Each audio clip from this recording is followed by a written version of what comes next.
Well, today's episode, we're going to be reviewing three reviews, of course. The first one's going to be Ganbare Pro with Wrestle Sekigahara that took place on the 10th of July that features Minoru Suzuki, Unagi Sayaka facing off her former mentor, Yuna Manaze, and of course, the championship Spirit of Ganbare World Openweight Championship will be on the line as well. We even got Destination 2022 by Pro Wrestling Noah. The main event features Keno challenging for the GHC Heavyweight Championship from Satoshi Kojima. And of course, we cannot forget AEW Dark Elevation, and of course, what's been going on in the world of pro wrestling for our news updates. So, let's get ready for another episode of Deleted Wrestle Zone.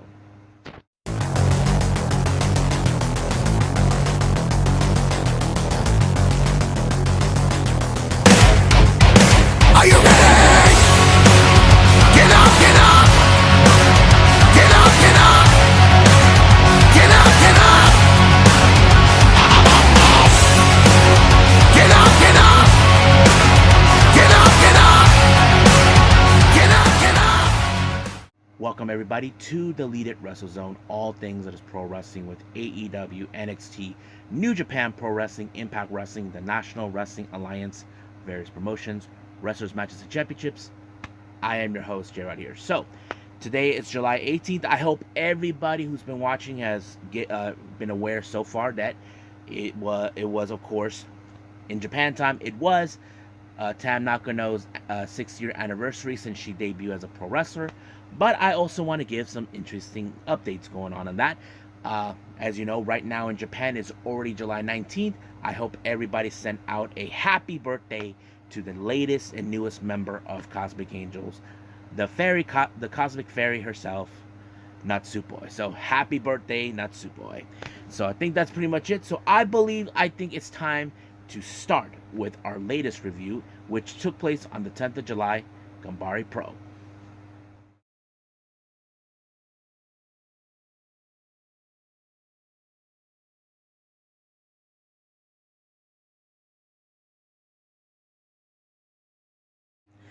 Let's begin with Ganbare Pro Wrestle Sekigahara. This is one of their biggest shows that took place on the 10th of July. I was very impressed with this show. I was amazed with the whole thing. Now, if you guys haven't seen it, if you guys have Wrestle Universe, you know what to see it. Now, I was able to make this request to watchprowrestling.org. I'll explain to you guys about that at the end of this video so I can explain certain things if you guys did not know. That way you guys get a clear idea. So it opened up with the announcer talking about the latest new Yoshi wrestler making her appearance and debut in Ganbare Pro. She did not wrestle. Her name is Yoshiko Hasegawa. Turns out she was with Agnes Girls, but recently she was on a hiatus due to an injury, so she had a rehab, and looks like she's going to be wrestling with Ganbare Pro starting next month. Now, some of you are saying, how come, is this promotion really going to allow like both the Yoshi wrestlers and the male wrestlers in it? Yes, they do. It's something that Ken Oka has been very open up. There is a special group within Ganbare Pro called the Ganbare Pro Yoshi brand, basically led by Yuna Manaze. So she does that. So I can't wait to see next month when she makes her debut, and hopefully I get a clear view what's been going on. Now, our opening match, we have Kosuke Ishii teaming up with Shigehiro Iri, taking on Isame Kodaka and Shuji Ikawa. Now, this was a very tough match because I was not anticipating a whole lot, but I did not. I was like amazed how Kodaka was able to do serious kicks onto Ishii, but he was the one who planted the winning pinfall onto him. But Ishii was not a happy camper. He did not shake the hands of Kodaka. Basically, he wanted to swallow his pride and just walk free. I was like, but it was a good match. I enjoyed it. Next match, we have another tag team match. We have, of course, Tyson Mayaguchi and Koki Iwasaki taking on Black Tiger 5, and of course the former Spirit of Ganbare World Openweight Champion Tatsuhito Takaiwa. Now, this was also a really good match because it showed like we got the Black Tiger and Takaiwa, who are now part of the Takaiwa Army. Uh, they're hard-hitting wrestlers, but I was surprised that in this particular match, it showed Iwasaki, who picked up the victory onto Black Tiger. I was like, wow, that was pretty good. It was really amazing. I think it was very hard-hitting, and the fighting spirit that we're definitely enjoyed in Ganbare Pro. Next up, we had a very unusual six-person tag match trios. We have Nobuhiro Shimatani coming from GLEAT, but he has been making regular appearances in Ganbare Pro with Arukaze and Ganbare Tamagawa. Now, I don't know who the hell this guy is, Ganbare Tamagawa, so it turns out that he's been with this promotion since 2013, 2014, making his return. But their opponent is Onru from Wrestling Darkness 666. He teams up with Yuri and this guy who's supposed to be not to be a wrestler, but somehow he is, Landry Muto. I thought this is the funny thing. Ganbare Tamagawa was being a little bit of a creepy pervert right around Yuri, and she tried to keep her distance, but it didn't work out so much. But I was amazed with this guy, Landry Muto. They said he's not a wrestler, but somehow he picked up some interesting moves along the way. I was like, wow, it's pretty cool. But however, it was Arukaze who picked up the victory by pinning Yuri. It was like pretty cool. So she picked up a really good victory for her team. Next up, we got a very interesting rivalry. We have Mizuki Wadaze teaming up with Shinichiro Tominaga and Moika Aruka, taking on the members of Eruption from DDT. This thing dates back from a while back. Eruption invaded Ganbare Pro, kidnapped Ken Oka. Wadaze kind of went on a deep end, losing badly to these guys, so he cut his hair right in front of them. So he demanded a rematch against them, but this time it was a very hard-hitting. But what makes clear is that no matter how things were turning, it was Wadaze who picked up the huge win on Sakaguchi. I was like, whoa. Sakaguchi, who was the leader of Eruption. I did not anticipate that. I would have assumed he would not take that kindly that he lost. But I think he saw, that he really did pick up a really good win when he did a lariat, then pin. It was over right from there. So, good job, Wadaze. Next up, we got the teacher versus student scenario. Unagi Sayaka, who we now seen her becoming a big star in Stardom. As you know, we've been seeing that Cosmic Angels have been taking flight, and that's when I do reviews about them, and I will do a discussion about the recent activities about Cosmic Angels. But she's facing off against Yuna Manaze. Now, some of you question why would she go back to why would she go to this particular promotion? Now, Yuna Manaze used to be a trainer for At-Risk Girls, Ice Ribbon, and Tokyo Pro, but so far she's no longer doing that. She is, in fact, with Ganbare Pro, part of the Yoshi division, if you notice. But the only reason Unagi came back, I did not understand. Why would she go and start to pick a fight with her former mentor? It turns out that she only had a loss with her only once. So basically, she wants to right that wrong at any means necessary. That means if Unagi has to go every tooth and nail to get that win. So it was very impressive that she was able to do it. She did like some sort of flatliner onto Manaze, and of course, picked up the win. But there was no doubt in any way that there was a possibility that Manaze will revenge that loss. So the real question is, will be Manaze invading Stardom to get that revenge, or will she invite Unagi and the Cosmic Angels for that? We don't know, but it seems like she's willing to accept the loss, but that's for another conversation. Now, our next match, we got a very interesting match. We have Suzuchiro Katsumura taking on the King, Minoru Suzuki. And I have to say, it's been a while since we've seen the Japanese do, of course, the Kase ni Nare a lot. We haven't seen that. We normally been seeing that here in the States, but I was happy that they did it. And I can hear Baliyan Akki, who was, in fact, before he left, he did some commentary and he's like, God damn, look at this crowd. I'm like, yep, that's how it's done. I was happy. But of course, you probably guessed right that Minoru Suzuki was going to win because he pulled off the Gotch style power driver. But at the end, I wasn't surprised that he showed respect to Katsumura. The reason she did that is because Suzuki's arm was kind of like messed up a little bit, done by Katsumura, and I think he showed him respect that, okay, you got me there, so I'll show you some respect. Next up, we have Romance Stans, Shota and Soma Takao taking on CDK. Now, this is the one team they were able to beat, so they thought they can do it. But CDK have tried every aspect to win. They even pulled tricks on it, and Arukaze, who was ringside, was the victim of this heinous acts by CDK by trying to remove her mask, even tossing her over top of Sakawa. They even taped Takao into a dolly all the way to the back. So they tried every means necessary to win, but it did not stop Shota from giving up. He continued to press on, no matter the cost, until he finally picked up that amazing pinfall. Right, straight, clean, no dirty tricks by Shota. Even though he is a big fan of Eddie Guerrero, even though he did not pull the I lie, I cheat, I steal routine, he did it clean, and it was a major upset out of CDK. And of course, Baliyan Akki is telling Chris Brooks, "How dare you lose that way? Get out of here!" So I thought it was hilarious that happened. So I don't know what's going to happen next to CDK, but I'm guessing they have to go back to the drawing board.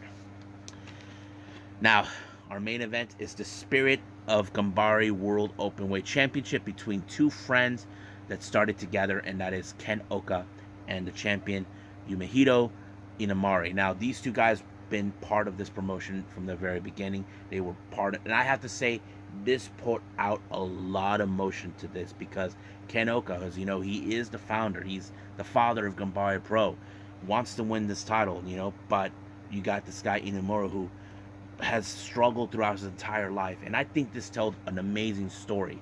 But it was Inamari who walked out the victor with a lariat, and I thought it was amazing that he picked up. So he retained this title no matter what. I can't wait to see who will be his next opponent, but the celebration continued on. Hopefully we get to see more of this type of events. So like I said before, I will explain more about how I was able to watch this to everyone so they can get a clear idea.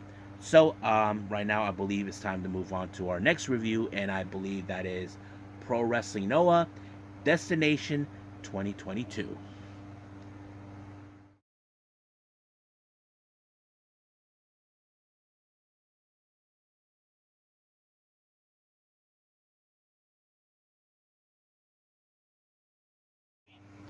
Pro Wrestling Noah, it's been a while since I did a review on it. Their latest event took place on the 16th of July. This one is Destination 2022. It opened up with Junior Congos taking their position. Haya 69, Hajime Ohara, Tadasuke, and the newest member, Shuji Kondo. You may have seen him in Dragon Gate on a few occasions.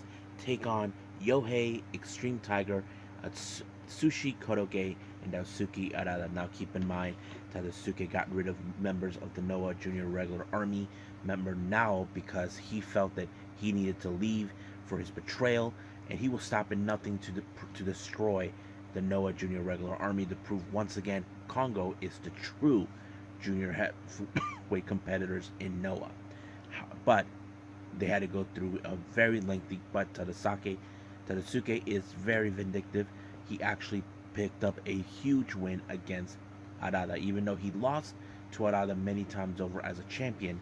But this time he may want to try to pull up something against him.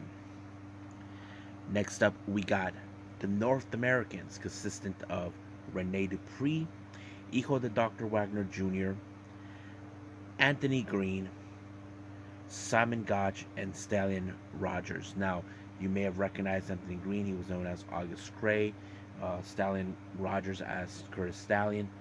I think these guys, they really show a lot of promise. But in this particular match, they faced off against the Team Japanese. We have Kinya Okada, Daiki Inaba, Shohei Taniguchi, formerly known as King Tani, Masaaki Mochizuki from Dragon Gate, and then Kazushi Sakuraba. Now you know Sakuraba from Suki Uragun.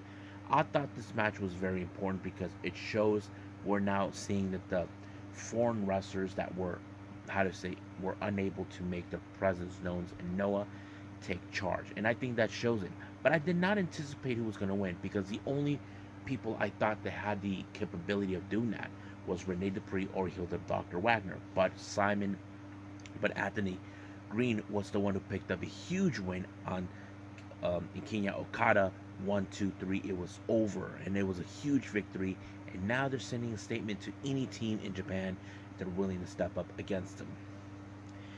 Next up, we got, of course, Los Perros de Mar de Japón, consisting of Kotaro Suzuki and Eita, with their long-time feud with members of Stinger, consisting of Yoshinari Ogawa and Yuya Suzumi. Now, keep in mind, these two factions hate each other. They're trying to prove who is the best junior heavyweight competitors in Noah. And I think that shows us a lot about them because I did not anticipate anything. But it was, of course, Suzuki who picked up the win, but it's on the win. But however, they decided to torture more on Ogawa, teach him a lesson that he's nothing but an old man who needs to retire. Basically, Ita, who's been gunning him for months, now he gets his hands to torture him even further. So that kind of shows us he means business. Now our next match is a very interesting singles match. We have Dante Leon and Ninja Mac. Now they brought their feud all the way from here to the States to Japan, and as you know, it continued on from there. And I did not see a whole lot. It was a very impressive match. I wouldn't be surprised if Dante Leon comes back and competes in the junior heavyweight competition in Noah, which something that Mac has already been making clear that that's what he's going to do. But it was him who picked up a huge win against Dante, and of course he's always will be a fan favorite to the Japanese natives who enjoy seeing him. Next up is a hardcore tag team match. We have the other members of Los Perros de Mal de Japón, which is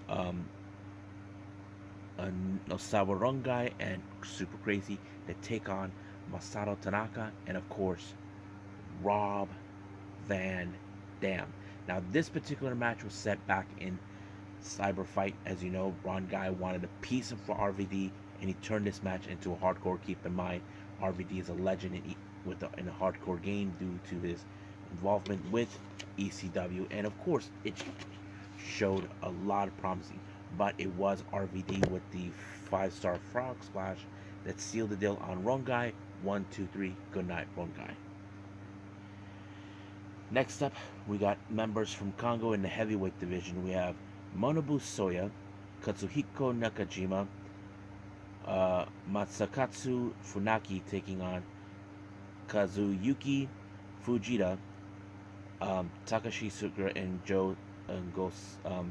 Goshiozaki. Now, as you know, this particular match, as you know, Katsu Nakajima has his issues with Shiozaki, who doesn't believe that you're not the same Noah that you claim you were, which he tried to establish ever since losing the GHC heavyweight title. I thought it was a pretty interesting match, but it was, of course, a power bomb by Fujita to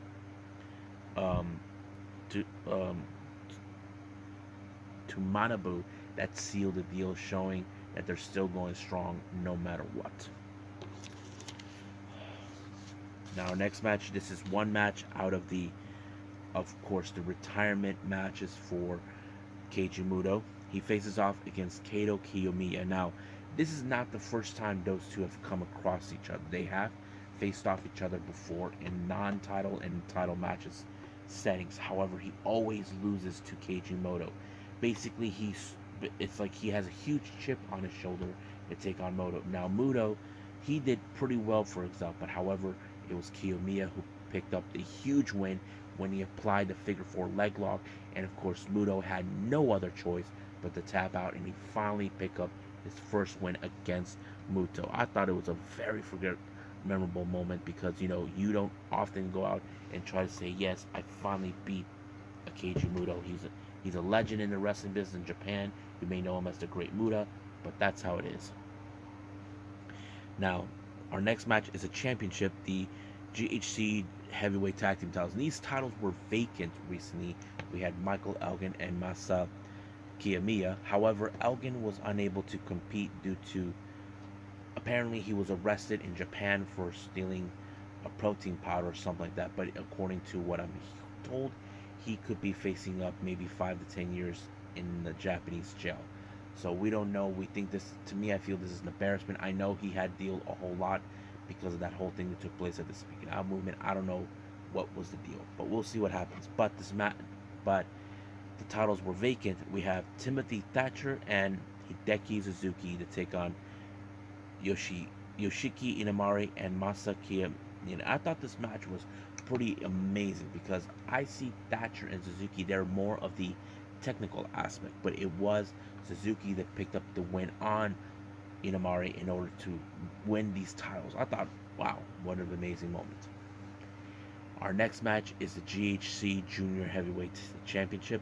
We have, of course, Seki Yoshioka. Now, Yoshioka is no stranger in betraying people. He betrayed Full Throttle, and now he did the same thing to Stinger. The reason he did this, he wants to aim higher, and the only way he's going to do that is by defeating our four-time champion in the junior heavyweight division is, of course, Hayata, and he's been ducking him, but this time he decided, you know what, I'm challenging you. I thought this match was great, and then there were some great kickouts where you think it was going to be over. No, but it was Hayata who picked up a very impressive win on Yoshioka, and I think this is a huge loss for them. But however, that's not in there. When he thought everything was going right for him, we have Shuji Yoshida. Shuji Kondo shows up, and it doesn't take a genius to figure it out. He wants to be the next challenger. So that's practically what I do believe saw happen. Now, our next match and main event is the GHC Heavyweight Championship between Keno, the leader of Congo, taking on Satoshi Kojima. Now, this took place right after Cyber Fight. Keno, who had a very huge win in Cyber Fight against Daisuke Sasaki, decided to challenge for this belt. This was very personal. Now, Keno has always been spoken out about what true pro wrestling is all about, that everything is fake and all this, but he put out every ounce of stop and fight, fist, whatever he did in order to do that. But it was, of course, Keno who picked up a huge win to now finally become a champion once again. As you know, he hasn't been the GHC Heavyweight Champion in 2 years. So this is a good monumental. So I can't wait what else is going to happen with him as the new champion. So we'll see about that. So I think that's pretty much it what we got with Pro Wrestling Noah. Let's move on with AEW Dark Elevation.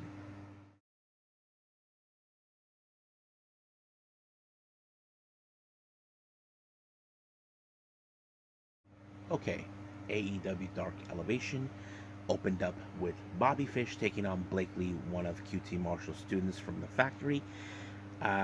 He didn't put too much of the effort, in case anybody needs to know. Bobby Fish finished him off with a somewhat of a leg lock and forcing him to tap out, which was very simple, giving him a much easier chance to win. Next up, we got the much powerful dynamic duo in the women's division. We have Marina Shafir, Nyla Rose, along with the return of Vicky Guerrero. It's been a while since we've seen her. I mentioned before that she was out due to the passing of a family member. It's great to see her back. I'm sure she's doing okay. They take on against Brittany and Sky Blue. Everybody loves Sky Blue, but however, this match ended in the favor of Marina Shafir and Nyla Rose when she applied some sort of a new technique called new submission called the greedy onto Brittany to force her to tap out, which was very easily. So we could see it possibly, and I did talk about before that AEW should do a women's tag team division. I think that's something that could benefit because unlike WWE, because recently we've been seeing there's been a lot of talk about how disrespectful they've been with the women's tag team division down there. I wouldn't mind seeing that. Now, next up, we have Julia Hart taking on Amber Nova. Now, as you know, Julia Hart has shown her dark side, and there's still some things that she can able to do, but the way she ended this match, she put Amber Nova in a very tight submission, forcing her to tap out. She wasn't even going to let go. She was willing to severely punish Amber Nova no matter what. Next up, we got Ethan Page along with that guy I did not expect to see, Dan Lambert, to take on Leon Ruffin. I thought it was a pretty good match because everybody loves Leon Ruffin, but it was, of course, Ethan Page's ego edge that sealed the deal to win the match. Now, our next match, we have Dark Order, Evil Uno, and 10 to take on TNT, Terrence and Terrell Hughes, the sons of Devon Dudley. The match was pretty fun and showed a lot of promising. As you know, I do love this combination of tag team with Evil Uno and 10. I wouldn't be surprised if they decide to go take these guys to New Japan for the annual World Tag League, which will be a lot of fun. But the way this match ended is where 10 used the disc lariat that it was well known used by the late Brody Lee that sealed the deal to win the match. I just don't remember which Hugh brother was pinned. Our next match, we have Angelico and the Butcher and the Blade to take on Bryce Cannon, Brandon Bullock, and Jameson Ryan. This match went exactly how I thought it would be, very much aggressive, but however, it was Angelico who picked up the Navarro lock that forced one of them to tap out and give them the win. In our main event, we have Tony Nese along with Mark Sterling take on John Walters. This match ended very impressively with, of course, Tony Nese applying the running knee, and it was over right from there. So I can't wait to see what else is going to happen with these guys. But I think right now, let's move on to our last thing we're going to do is news updates.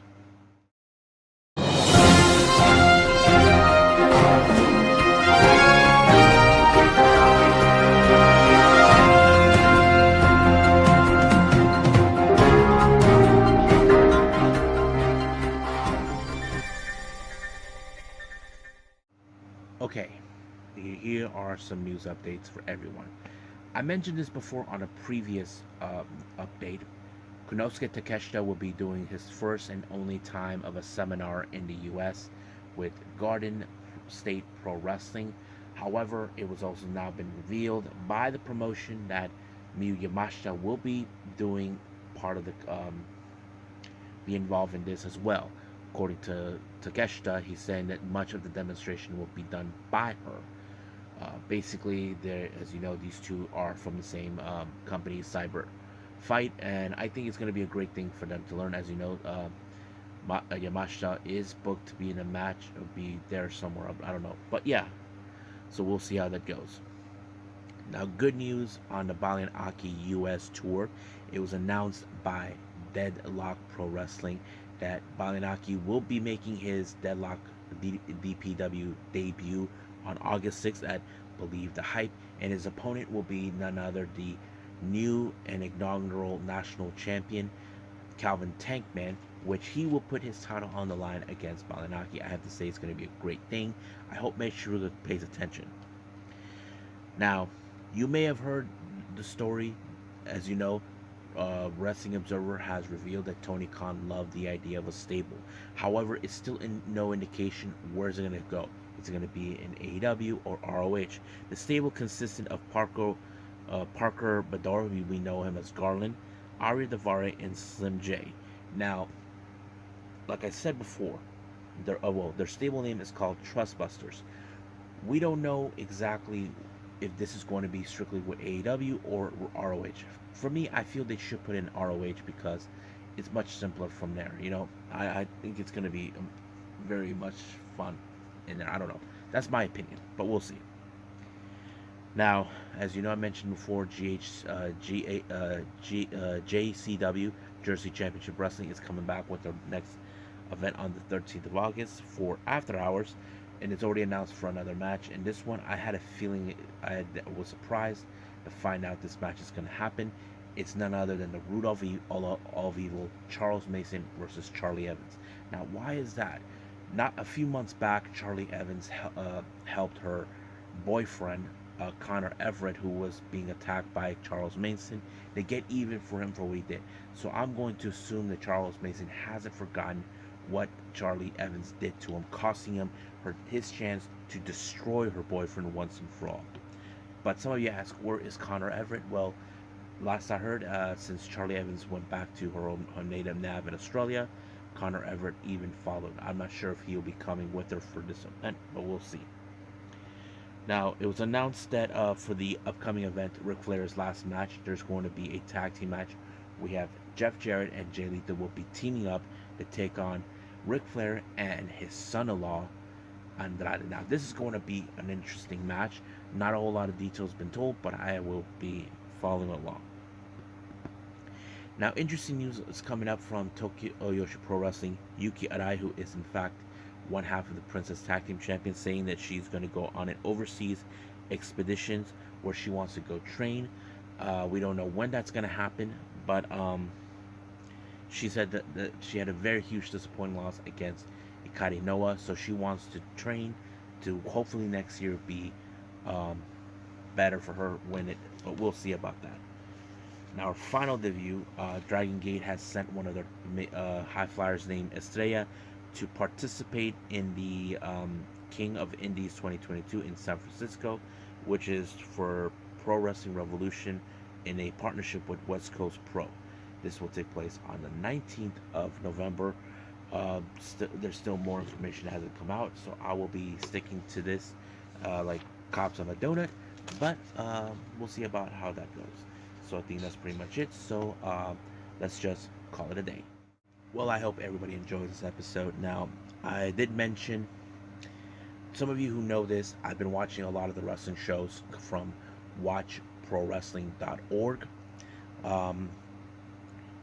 I mentioned when I was watching Ganbare Pro Wrestle Sekigahara, I requested it from this link if there is possibility to show it. Luckily, the old saying goes, asking shall deliver. So it did happen. The idea is, let me explain it. The way you do this when you want a request any event that you want that's coming up soon.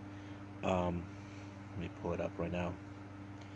You go to, of course, contacts, and they click on contact, and they kind of tell you that they do accept requests. They don't ignore it. Like, let's say we want to see the upcoming events coming from the Yoshi Wrestling promotions that you don't see that often. So you got to go to FAQ, which is that they left an email on that. So you got to go to fax, FAQS, and they tell you what you need to do. So if you do have a request, you just send an email to johnso44@gmail.com. Whatever of wrestling events you want, they'll actually put it up for you. Just don't know when. I requested these Wrestle Sekigahara because I wanted to see Minoru Suzuki and other matches that I was really interested. So that's how you can do it. So if you guys have watched pro wrestling, you know what to do. Go to fax, and that's pretty much it. Now, the last thing I want to talk about is before I go, this coming Wednesday, the 20th, all the way to the 24th. There is no guarantee I will be doing some reviews coming up. The reason is I'm going back to my regular day job for 5 days straight. The reason is because if you guys know this or not, I'm originally from San Diego, California. And the reason is because I work security, and Comic-Con is coming up. So there is a possibility I may not do a whole lot. I'm considering maybe doing one review or two at a time, depending, because my hours are so insane at the moment. There are some hours I'm have to work like maybe 13, 14 hours. But it will be a little difficult, but I'm going to try to do my best to keep up what's going on. I know that I will, this Wednesday, there is the Day 3 of the G1 Climax. AEW Dynamite will be on that one. Hopefully I get to see that. So I will try to figure things out as we go on this one. Um, what else? So like I said, it's a 50-50 chance at this moment, but we'll see what happens. As you know, because some of you probably say, J-Rod, you were on your vacation and you were doing all the reviews. Yes, the only times I were unable to do that is when I was on the way and on the way back, because I couldn't do those. That's the reason why it happened. But this is a little different. This is work hours because, like I said, I'm working um, 12 to 13 or 14 hours, or maybe less, depending on the day. But we'll see what happens. But as for now, as you know, we have Tuesday Wrestling coming up. I will be doing those. If there's anything new, I will be actually doing that as well. I am expecting the latest Stardom event that took place this past today on the 18th. It hasn't been uploaded yet. Hopefully soon. I am excited to see that one, and we'll see what happens there. So we'll just see. If I don't see it, then I'll just stick with Tuesday Wrestling. But for now, I'll see you guys in the next DWZ time. Same DWZ channel. I must bid all of you adieu. So, goodbye.